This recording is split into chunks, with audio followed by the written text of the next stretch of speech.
সুন্দর আলোচনা, জিকির এবং কথা। আমাদের খতিব সাহেব উনি তো জ্ঞানের ভান্ডার। দুই রকম জ্ঞান, এক হচ্ছে শিখা, লেখাপড়া অর্জন করা, ক্লাস ক্লাস ক্লাস করা। ক্লাস 1 থেকে 10ম শ্রেণী পর্যন্ত পড়িয়া যারা পরীক্ষা দিয়েছে, গত ফেব্রুয়ারি মাসের 5 তারিখ থেকে শুরু হয়েছে, মার্চেও তাদের পরীক্ষা ছিল আংশিক। এটা ছিল 10ম শ্রেণী।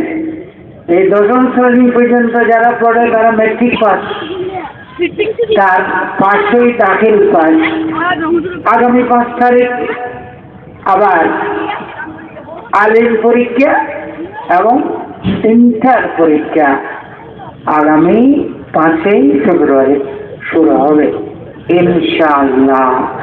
এই যারা পরীক্ষা দিবে তাদেরকে সেই ডিগ্রি অনুযায়ী আমরা ডাকি, চিনি, যত ক্লাস করিয়া। আরেকটা জ্ঞান হচ্ছে আল্লাহর প্রদত্ত জ্ঞান। এটা কোনো ক্লাস করতে হয় না, এটা প্রয়োজনে যার যেই পরিমাণ প্রয়োজন হয়, সময় উপযোগী অবস্থা অনুযায়ী সেই জ্ঞান আল্লাহ তাকে দান করে। আম্বিয়া ইকরাম, নবীগণ যুগে যুগে যারা দুনিয়াতে এসেছিলেন তাদের ক্লাস করার কোনো ইতিহাস নাই। সবাই জ্ঞানের পরিপূর্ণ তাদের জীবন।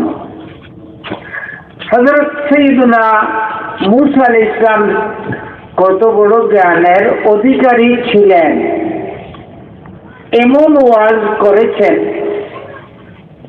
শ্রোতা মণ্ডলী বনী ইসরাইল তাহার ভক্ত অনুরক্ত।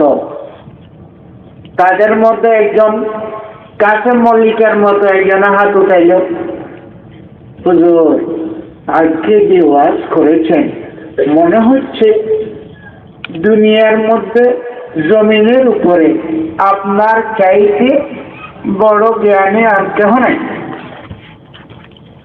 সাইয়্যিদুনা মূসা আলাইহিস সালাম উত্তর দিলেন, হ্যাঁ, আমার মতো বড় জ্ঞানী আর কেহ না। এই কথা তিনি বলার আল্লাহর পছন্দ হইল না। আল্লাহ তখন এই মোবাইল করে দিল, জিবরিলের মধ্যে কথা ছিল না, ডাইরেক্ট আল্লাহর সাথে কথা। ওয়াকাল্লামাল্লাহু মূসা তাকলিমা, আল্লাহ ডাইরেক্ট কথা, মোবাইল। মূসা, তোমার কাছে তো জ্ঞান কিছু আছে, যা আছে, কিন্তু তোমার থেকে আরো বেশি জ্ঞানের একজন বান্দা আমার আছে। সে নির্দিষ্ট জায়গায় মধ্যে মধ্যে আসে, তুমি তার কাছে যাইয়া আরো অতিরিক্ত জ্ঞান অর্জন করার চেষ্টা করো। সাথে সাথে ওয়ার্নিং, মোবাইল। মূসা আলাইহিস সালাম সচেতন, ওই ব্যক্তিকে পাওয়ার জন্য তার একজন খাদেম, সুন্দর বুদ্ধিমান খাদেম যারা হয় এটা চতুর চালাক হইতে হয়। তারা যদি বেকুব হয় তাহলে তো দূরের মর্জি বুঝিবে না। এই জন্য হযরত আনাস রাদিয়াল্লাহু আনহু এত চালাক ছিলেন, আল্লাহ নবী তাকে উপাধি দিয়েছিলেন ইয়া যাল উযুনাইন, হে দুই কানের অধিকারী। কান তো এমনি দুইটা, কান কয়টা? দুইটা। তো এটা কেন বললো ইয়া যাল উযুনাইন, এই দুই কান? অর্থাৎ তোমার এত মাশাআল্লাহ জ্ঞান বুদ্ধি, কথা বলার ইশারা করতে তুমি বুঝিয়া যাও। তিনি বলেছেন, আমি 10 বছর একটানা হুজুরের খেদমত করেছি, আল্লাহ নবী আমাকে কোনোদিন বলে নাই তুমি এটা কেন করেছ, আর কোনোদিন বলেন নাই এটা কেন করো নাই। আমি ইচাপে একদিন আল্লাহ নবী সফর থেকে আসছেন, হাদিসের অনুবাদ হাম্মাম বাথরুমকে আরবিতে হাম্মাম বলে। কেন? সেখানে হামিম থাকে, হামিম মানে গরম পানি, হট ওয়াটার।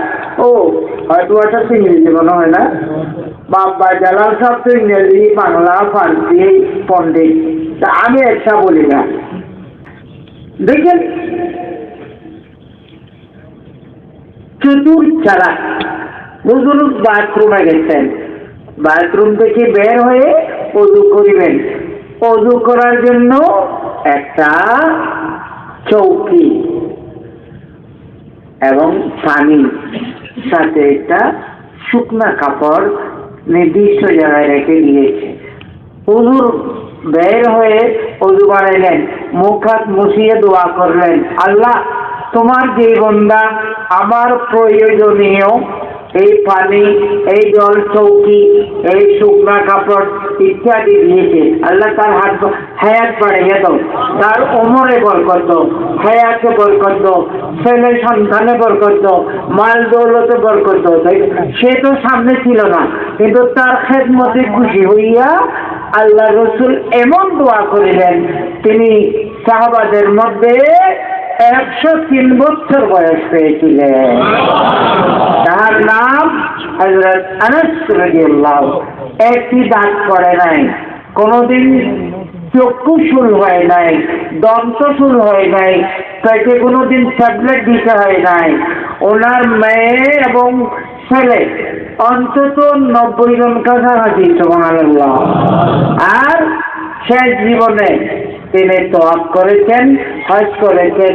ওনার বংশধর, ওনার নাতিপুতিরা সেই মাতাবে কাবা, যেখানে তোয়াবের জায়গা, সেখানে নামার পরে আর কারণ আমার জায়গা ছিল না। ওনার গরু ছাগল মাঠে নামিলে বাইরের কোনো গরু ছাগল নামার জায়গা থাকিত না। এটা কি? এটা দোয়ার বরকত। তো দোয়া পাওয়ার জন্য চালাক হওয়া দরকার। ওই জমিনের মতো রেখে বুঝলে হবে না। এটা বলি না, কোন একজন চলে আসে নাম চালাক হওয়া দরকার। চালাক না হইলে মর্জি দেখতে পারে না। মুসা ইসলাম চালাক খাদেম নিয়েছেন, ওনার নাম ইউশা ইবনে নূন। ওনার বাহিনীর সম্পর্ক হয়, সাথে রেখেছেন। তাহলে বুঝা গেল হুজুরদের সাথেও একজন খাদেম থাকা। আমাদের তো অনেক খাদেম, মাশাআল্লাহ, আলহামদুলিল্লাহ, খাদেমের অভাব নাই। মুসা ইসলাম ওই নির্দিষ্ট জায়গা, যে উস্তাদ জ্ঞানের অধিকারী আসবেন, ওনাকে পাওয়ার জন্য আগে যাই উপস্থিত। ক্লান্ত হয়ে গেছেন, ওনার ঘুম এসে গেছে। কিছু খাবার, এই আমাদের কাসেম মল্লিকে আমাদেরকে নাস্তা দেবে, কালকে বিমানে যাওয়ার সময় দিবে ইনশাআল্লাহ, ট্রেনে যাওয়ার সময় দেয়, বাগেরহাট যাওয়ার সময় দেয়। আল্লাহ তার মাল দৌলতে বরকত দান করুন। দেখেন নাস্তা নিয়েছেন কি, এইসব মাছ, ভালো উন্নত মানের মাছ, সুন্দর করে ভুনিয়া তেল মশলা দিয়া এটা তেলের ভিতরে নিয়েছে, যেখানে ক্ষুধা লাগবে সেখানে খাবে। এই দেখেন মুসা আলাইহিস সালাম ঘুম থেকে উঠার পরে আমার রওনা দিনের যাত্রা শুরু করলেন। বলে কি, ও আমার খাদেম, এই ফলানা বেশি ক্ষুধা লেগেছে, নাস্তা দাও। আজ না গাদা না লাকাদ লাকিনা ফি সফরিনা হাযা নাসবা। আমি বেশি ক্ষুধার্ত হয়েছি, নাস্তা। হুজুর নাস্তা তো নাই। কি নাই? যে নাস্তা মাছ বুনিয়া তেলের মধ্যে রেখেছিলাম, আমাদের সাথে এনেছিলাম, ওই মাছ তো লাফ দিয়া পানিতে পড়ে গেছে। সুবহানাল্লাহ। আরে বুনা মাছ কি লাফ দিতে পারে? সুহাইল বলো, বুনা মাছ লাভ দিতে পারে না, বুড়ো মাছ তো মরে গেছে, সেই জন্য লাভ দেবে। মাছটা লাভ দিয়া পানিতে পড়ে গেছে। কেমন? যেখানে মাছ পড়েছে সেই মাছ পড়ার সাথে সাথে পানি বিভাগ হয়ে গেছে এবং মাটির নিচের শুকনো অংশ আমি দেখেছি। এই কয়েকবার এই ঘটনা দেখেছি। তা আমাকে বলো না কেন? অথচ আমাকে সকাল